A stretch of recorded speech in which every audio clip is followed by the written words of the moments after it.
I got divorced from my wife after 18 years of marriage. The reason was her affair.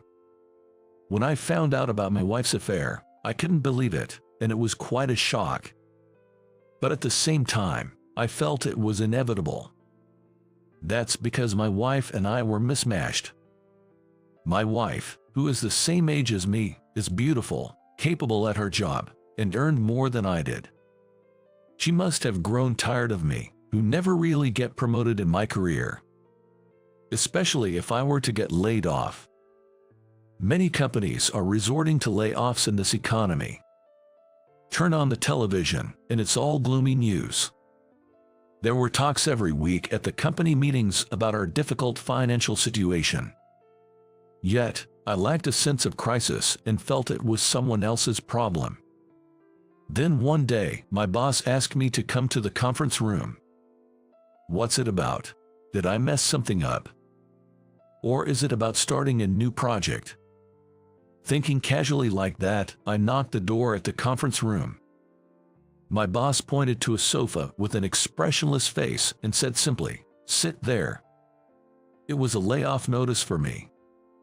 You know our company is struggling, right? Yes.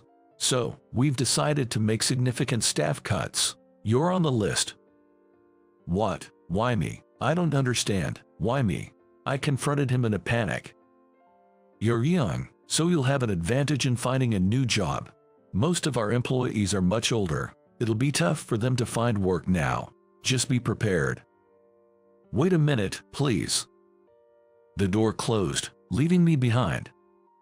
I had dedicated myself to this company, never imagining such a turn of events. I couldn't accept it, nor could I agree with it. Why me?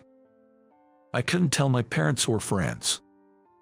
I also couldn't bring myself to tell my wife, but I couldn't keep quiet forever. When I finally told her about being laid off, her eyes widened in shock. What? We've got bills to pay, so hurry up and find a new job. I can't be the only one bringing in money. She said that sharply. But I couldn't get myself to feel urgent about finding a new job, considering the future. In this economy, losing a job and finding a new one isn't easy. Our savings were dwindling. I knew we, a family of 3, were living off the savings. But it really made me mad to hear my wife say it. We often fought about money. Even after cutting costs by stopping our daughter's lessons and saving on tutoring fees, living was still tough. And that led to more arguments. Our once happy family had gradually become strained. One day, when my wife showed me our bank account, the low balance made me realize things were really bad. I worked part-time jobs while job hunting. I even did day labor, but quit when I couldn't physically keep up. My wife stopped saying anything. Her cold look said it all. One day, during that period of life, on my way home from a part-time job, I unexpectedly ran into a college classmate on the train. "Hey, David, long time no see. How are you?" "Yeah." After chatting, we ended up going for drinks. I didn't want anyone to know my situation. But part of me wanted someone to listen to my story. At the bar, fueled by alcohol, I told him about being laid off. He responded, "Man, that's rough. Everyone's got bills. Hey, you know what? A person at the company we do business with quit because of family care needs. They're hiring right now. I'll introduce you." "Really? Please, I'm desperate," I begged, grasping at straws. It seemed like a glimmer of hope. With that in mind, I headed home from the bar. On the way, I saw a car parked by the road and my wife getting out. Huh? Did someone give her a ride? I was about to approach when a man came out of the driver's seat, put his arm around her waist, and pulled her close. What's this? That night turned into a big fight, and we decided to divorce. I told her I didn't want any money. We had a 17-year-old daughter, Natalie. I thought she would choose my wife, but she decided to stay with me. Honestly, that made me happy. After that, Natalie and I started living together. She never said it, but I knew she was deeply shocked to find out about her mom's affair. Every time I saw her crying alone in her room, saying why did she betray us, I felt an overwhelming sense of guilt for not being a better father. Natalie was doing her best. She was smart and always at the top of her class in school. She must have taken after her mother. As for me, since the divorce, I just couldn't focus on work. The company I was introduced to was fairly well known, and without my friend's help, I would never have been hired there. Fortunately, I managed to get a job at that company. There were many more talented employees there, and I felt out of my league. Then one day, I made a terrible mistake. A shipment from overseas was delayed due to a cargo ship's delay, causing a delay in the delivery to the client. It was a sudden incident, but I knew there was a possibility of it happening, yet I hadn't informed the client beforehand. The client was furious when they found out, and the deal fell through. My boss, Kevin, didn't scold me outright, but he put his hand on my shoulder and said, "I'll have to report this to the boss." That's when I thought I might be fired, and I couldn't focus at work after that. About a month later, I was called in by Kevin. He told me I was being transferred to a branch office in the countryside. It was basically a demotion. I had a feeling it might happen, but it was still a shock. Kevin said, "Don't take it hard. I think you'll do better in that branch. You can work there more freely." All I could say was, "Understood." When I got home, I told Natalie about the demotion. "I'm sorry for being such a useless dad." She said, "Don't say that. You're doing your best. Don't blame yourself." She's such a kind girl. Natalie is turning 18. She's been accepted into a national university in California and will start living alone this spring. So, Natalie and I will be living apart. Since we were apart, we kept in touch occasionally. "Natalie, are you doing well? How's living on your own?" "Yeah, I've gotten quite used to it. I've made a lot of friends at uni, too." "That's good to hear." Hearing her cheerful voice made me feel better too. "How about you, Dad? How's it over there?" "There's a lot of nature here. It's nice." The branch, where I was transferred, turned out to be much better than I expected. Being in the countryside, the air is clean and, more importantly, the people are wonderful. Not just the employees, but everyone in the town is friendly and kind. They greet with a smile. It feels like everyone in the town is family. Since I came here, I've been learning to work at my own pace and gradually getting accustomed to the job. By the end of the first year, I got much better at my work, and the staff started saying, "We're really glad to have you, David." It was fulfilling to feel appreciated and useful. I tried to contact Natalie at least once a month. Or rather, she would regularly call me. "You've changed a lot, Dad. You seem so much more alive now," she told me. Even after starting university, she worked hard and always stayed at the top of her class. She really did well. One day, I casually asked her, "Have you decided on a job yet?" She replied mischievously, "I have, but I'm not telling you yet." Though I was quite curious, I just said, "Okay," and didn't press further. After that, I worked hard at the branch office. Gradually, I started getting results. And incredibly, 2 years after being transferred, I was appointed as the deputy branch manager. When I told Natalie over the phone, she was as happy as if it were her own achievement. When she was in her 4th year of college, she shared some news. She had got a job. When I said, "Congratulations," she giggled over the phone. "Is something funny? You'll understand soon," she laughed. A few months later, I was told to return to the headquarters. I was a bit surprised, thinking I would stay at the branch. Going back to headquarters meant I could see Natalie. I was about to tell her when she contacted me. Unusually, we did a video call that day. "You're coming back, right? It'll be nice to see you after so long," she said right off the bat. Huh? How did she know? Out of curiosity, I asked her why she knew, and she said something unclear like, "I knew it from hearing Dad's voice." We chatted about trivial things, and finally, she said, "I'll be waiting for you here." I replied with a smile, "Yeah, wait for me." A month after that call, I returned to the headquarters. It was sad to leave the branch office colleagues and the friendly neighbors who had been so kind to me. Everyone said warmly, "Come visit us anytime." Divorce, layoffs, job changes, and demotion. A lot had happened in a short period, but my time here had refreshed me. I truly felt that being demoted turned a good thing. Then, I boarded the express train and headed to the headquarters. That was a long journey. As I arrived in front of the company and took a moment to rest, my cell phone rang. It was from the company. Were they worried because I was late? "Hello, hello." As soon as I answered the phone, I heard a young woman's voice on the other end. "Hello, welcome back. There's something to hand over to you. Could you please stop by the reception?" she said. Was it someone from HR? The voice sounded familiar, but I couldn't recognize who it was. And what could the reception possibly have to give me? Full of questions, I headed to the reception anyway. There was a young woman sitting there. She looked down, and her face was not visible. "Good afternoon. I'm David. I received a call from you just now," I said to her.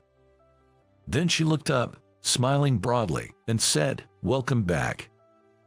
At that moment, "What?" I exclaimed in surprise. It was Natalie sitting in front of me. Her name tag read Natalie Brooks.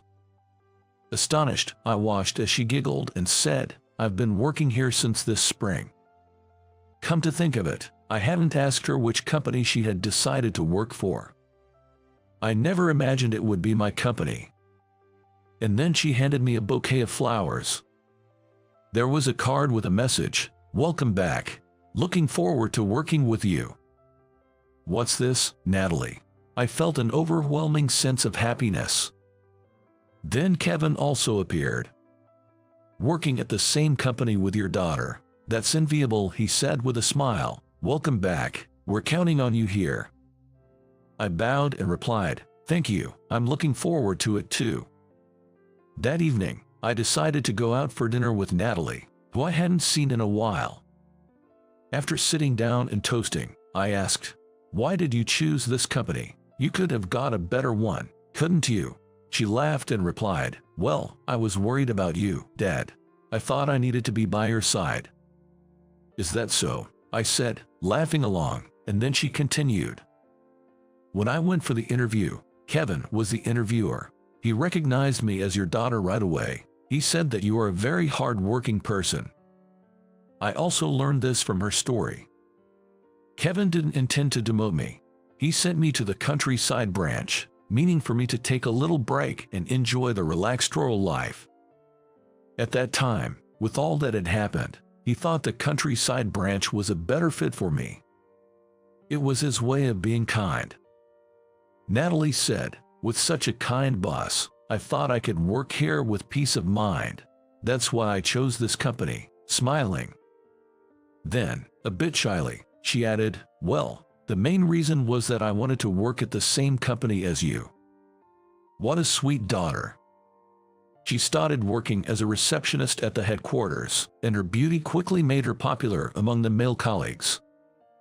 As a father, I'm a bit worried, but she's truly a daughter to be proud of. Thanks to my accomplishments at the branch, I'm now doing well at work. From now on, I plan to work hard alongside my proud daughter. My name is Jack. I work in the management department of a shipping company. Lately, my wife's behavior has been odd. Since she works from home as a translator, she seldom goes out, except for shopping or to the hair salon. Yet, about a month ago, she suddenly started saying she had meetings and began going out more frequently. But that's not all. She's been spending more time secretly on her cell phone and computer, and on weekends, she says I'm going out for coffee with friends. My wife used to enjoy watching dramas or movies at home while sipping carefully brewed coffee. When we first met, she was an outdoor person, but now she's mostly a homebody. She used to get tired just from attending the monthly parties or barbecues at my workplace. So she is saying she preferred to relax at home during her free time. So, for her to go out to the city to meet friends for coffee seems strange to me. We've been married for over 10 years.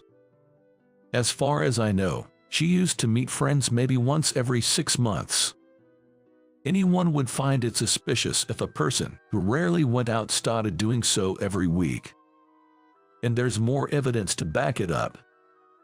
That sounds like she might be cheating. My junior at work, Mike, responded to my story. Do you think so too? I asked. While munching on a sandwich, Mike nodded emphatically several times. We were at a diner next to our office. It's not particularly delicious, but it's convenient, so I usually have lunch there. My wife, Emily, always says, I could make you lunch. But I keep coming to this diner. It might be more economical to bring a lunch from home. But Emily works from home too. And although we share household chores, she handles most of them. I can bear to burden her more. Also, I have another reason for wanting to leave the office during lunch. The overly friendly atmosphere at our company. It feels like a burden to me. Some might enjoy it. But I don't want to show my lunch to colleagues and comment on each other's lunch. Mike, who is single, also doesn't fit into that culture. So, we outsiders end up having a mediocre lunch together to escape from our colleagues. The reason I took this job was simple. The pay was good. Plus, I love the sea. Having grown up in Hawaii, I spent my childhood swimming and freediving. Even though my job is on land, I'm happy to still be connected to the sea after moving away from Hawaii. I met Emily in college. She was a junior in our diving club, and Emily stood out. It was hard to match every face and name in a club of hundreds. But almost everyone knew who Emily was when her name came up. She was popular and a central figure in the club. And there were many foolish guys who fantasized about being with her. Of course, I was one of them. Emily was always smiling at everyone. She was caring and so perceptive that you'd think she was psychic, always noticing when someone was in trouble. That's why, even after we got married, I couldn't help but worry. But I never expected her to cheat. But hey, it's just suspicion at this point, right? You don't have any proof. Well, yeah, but even if she's been more of an indoor person lately, she used to be into diving and sports. Maybe she's just getting back to being active like in her college days. It's unfair to jump to conclusions now. I frowned at Mike's words. What are you talking about? You were the first to mention cheating. Mike just laughed at that. But he had a point. It's wrong to suspect without solid proof. I should trust my wife, with whom I've shared my life. I thought I had resolved to change my mindset. I'm home. When I called out as I got home, Emily quickly put something into her bag. Welcome back. What was that just now? What do you mean? The thing you just put in your bag? Oh, that's just a book for work. True, Emily reads a lot for her job. But it's usually books. She hardly buys physical books anymore. Suspicious. I'll start on dinner. Emily said that and disappeared into the kitchen. Now would be my chance to check her bag.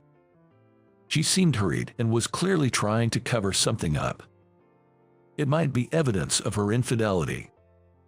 I reached for the bag. But I decided not to. Even as a spouse, this would be a violation of privacy. I would feel awful if she did the same to me. I'll find proof elsewhere if I need to. And I was afraid. Afraid of confirming that my beloved wife might be cheating. After dinner was ready, we sat down to eat. I tried to enjoy Emily's cooking, changing the topic. So, my boss Bob is being unreasonable again. Bob, my boss. He is inflexible and we don't get along very well. He's competent at his job, and he's not a bully, but I guess it's just a matter of compatibility. Is your boss Bob bringing his wife to the party next month? Our workplace, uncommonly these days, holds a party once a month inviting employees' families. It's supposed to boost team spirit, but I wonder if there's any point in just eating and talking. I'm not the social type, so I'd rather not go if I could avoid it. But I have to follow the company's policy. Grumbling, I've attended every time. Probably, but it doesn't seem like his wife is too keen on coming. You know, it's a hassle, right? I see. Hey, Jack. Emily started to say something but then clammed up when I tilted my head and gave a questioning look. What's up? Never mind, it's okay. More importantly, isn't this stew delicious? I was curious about what she was going to say, but it seemed better not to press. She makes such delicious meals for me. I decided to brush off my earlier concerns as just my imagination. I bit into the tender beef and felt happy with Emily's smile and the delicious food. The next day, Emily had told me she would be home late. She had a client who was only free at night, so the meeting had to be late.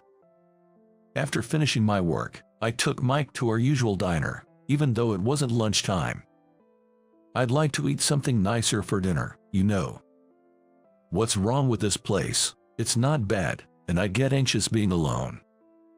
If you're that worried, why don't you just ask her directly? Oh, excuse me.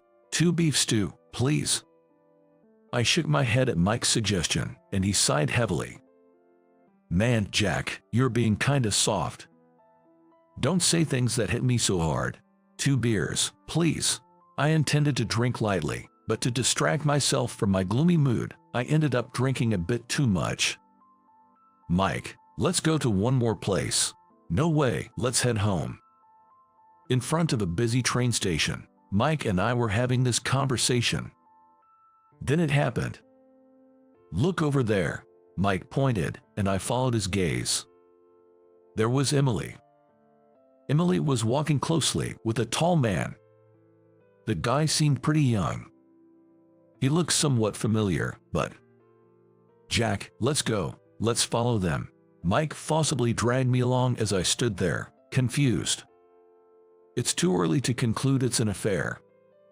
She's probably just walking to the station with a client after their meeting.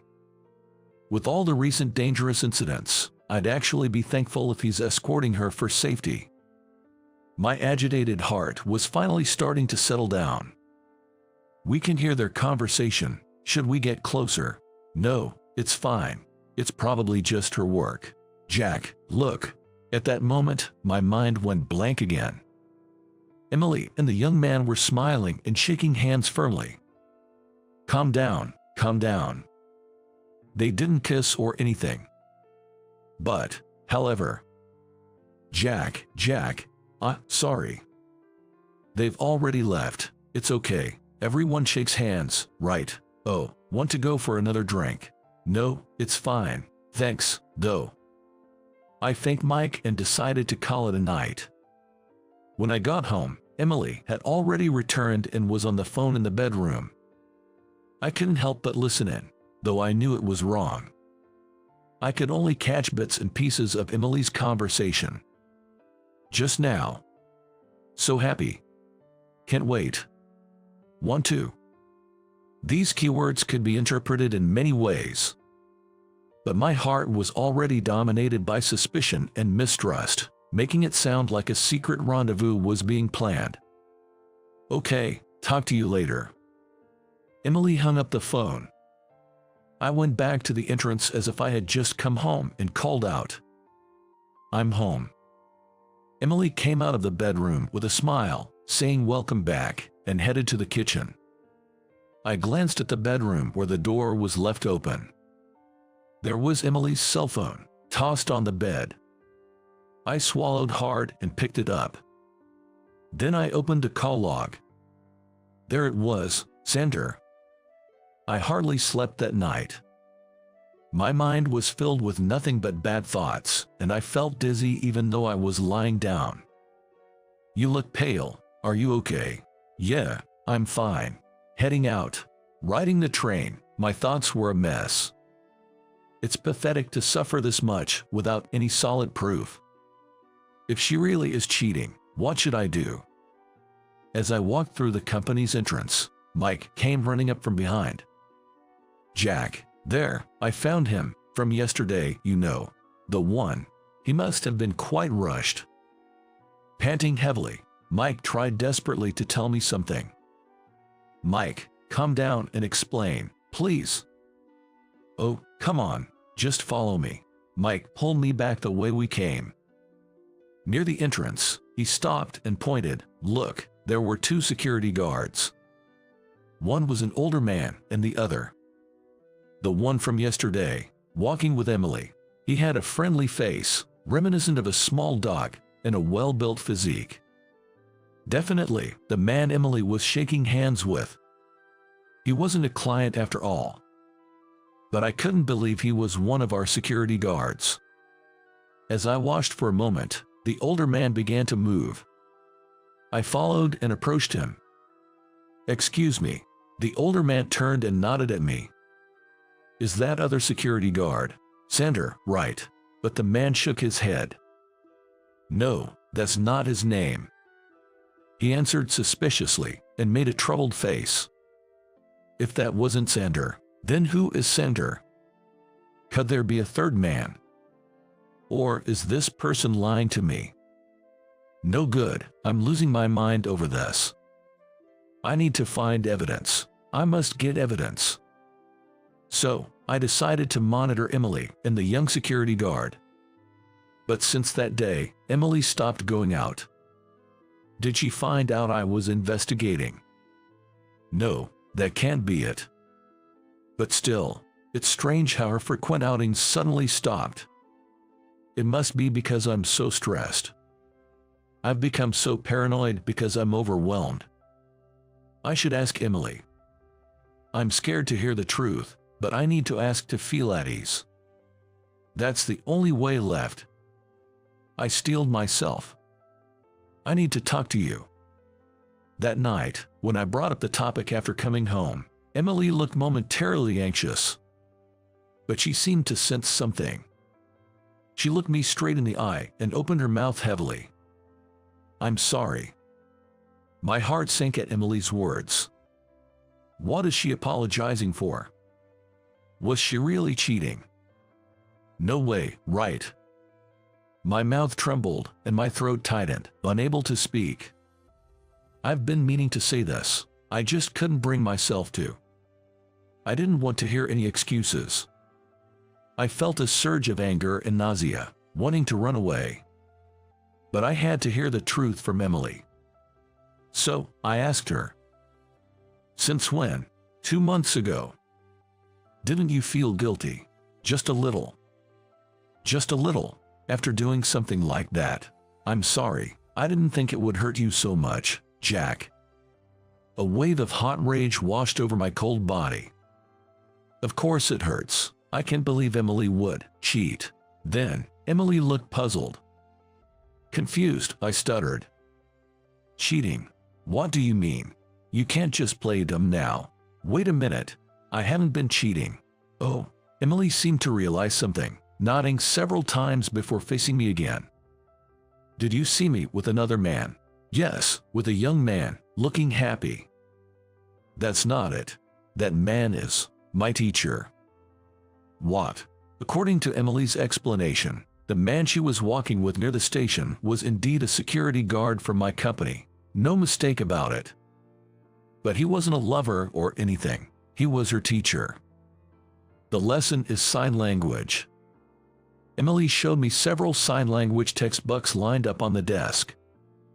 They had notes written in various places and were marked with sticky notes. While flipping through the well-used pages, I suddenly realized something.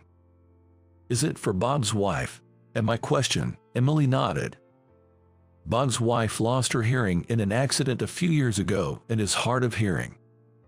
She shows up at parties with Bob but often stays alone, unable to join in the group. Emily wanted to bond with her but hadn't been successful. However, at the last barbecue, she saw a man communicating with Bob's wife in sign language. When she approached the man, it turned out he was a security guard hired from outside. He had become friends with one of the executives and was invited to company gatherings. His sister has a hearing disability, and he's been using sign language since he was a child. When he said, "Would you like me to teach you?" she decided to take him up on it. Learning on her own would take time. She wanted to be proficient by the next gathering, so she decided to take his intensive training. The scene I saw yesterday was them returning from a study session, shaking hands in joy and gratitude for her progress in sign language. The worn-out bucks proved Emily's story was true. But I still wasn't convinced. "Why didn't you just tell me? Was there a reason you couldn't say anything?" That is, Emily hesitated to speak. When I urged her to talk, she timidly said with a frown, "I thought about telling you many times, but you and Bob don't get along right. I thought maybe you'd object." "I see," I realized then. I had been complaining about Bob almost every day at meals, even saying I didn't want to associate with him. Indeed, I had created an atmosphere where she couldn't share. It was none other than myself. So that's how it was. But it's natural for you to suspect me. I was meeting a man, after all. If only I had been honest from the start. I'm really sorry for making you anxious," Emily said, apologetically. I gently embraced her. "I should have just asked you instead of fretting alone. Sorry for making you feel uncomfortable." That settled everything, I thought, but there was one more question left. Remembering, I let go of her and grabbed her shoulders. "Who sent her?" "Huh? I'm sorry, but I snooped on your phone. There was a call history from someone named Xander." "No, Jack, that's not Xander. It's Alexander, the man teaching me sign language." Hearing that, I was utterly confused. The security guard was the sign language teacher, Alexander. And actually Xander. One after another, my assumptions were overturned. Amused by the absurdity, I burst out laughing. Emily joined in with a cheerful laugh. It's been about 2 months since I started suspecting Emily of cheating. Finally, my heart felt clear. After that, I started learning sign language with Emily. Perhaps because we shared a common challenge, I feel like our bond has deepened more than before. It might sound exaggerated, but I truly believe that. And I finally met the rumored Alexander.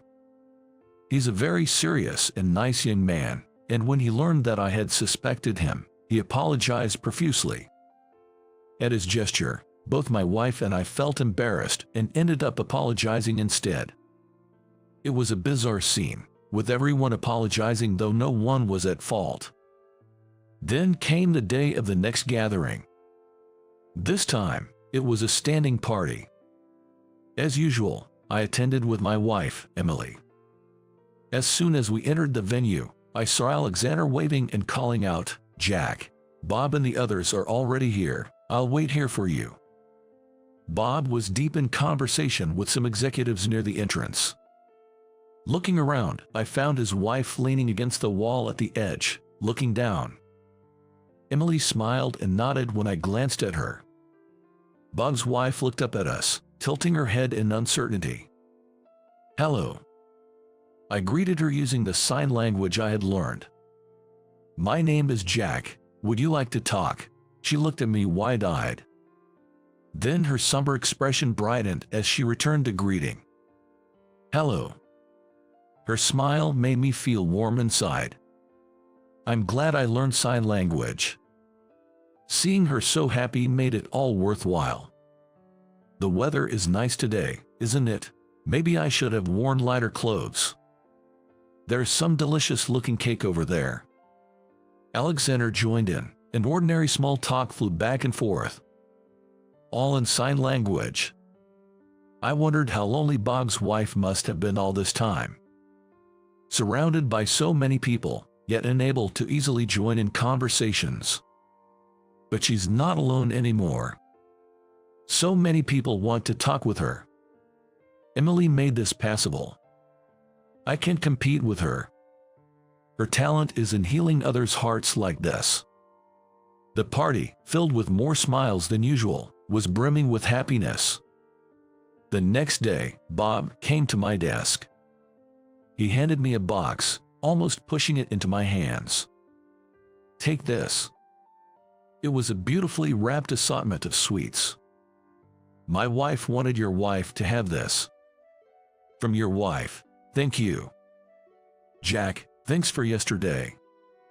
I was so surprised, I almost dropped the box. If I remember correctly, this is the first time Bob has thanked me. She was very happy. It's been a long time since she enjoyed herself like that. I can't offer much, but let me buy you a drink tonight at my favorite bar. Bob is more blunt and awkward than anyone. I was deeply touched that he was trying so hard to express his feelings. How about we go to that diner instead of the bar? The food's not great, but I'll join too. Mike, who overheard, chimed in, raising his hand. I'm not buying for you, Mike. Why not? I used to struggle with Bob's rigid and conservative ways. But maybe he's different than I thought. Couples have misunderstandings and doubts from time to time. What matters is communication. And it's not just about talking with voices. There are as many ways to communicate as there are people in this world. Emily regularly meets with Bob's wife now. I make sure to join them to keep up with the sign language I've learned, and greeting Alexander at work has become my responsibility. Emily leaves no one behind. She's like the sun, and it's my job to protect her smile.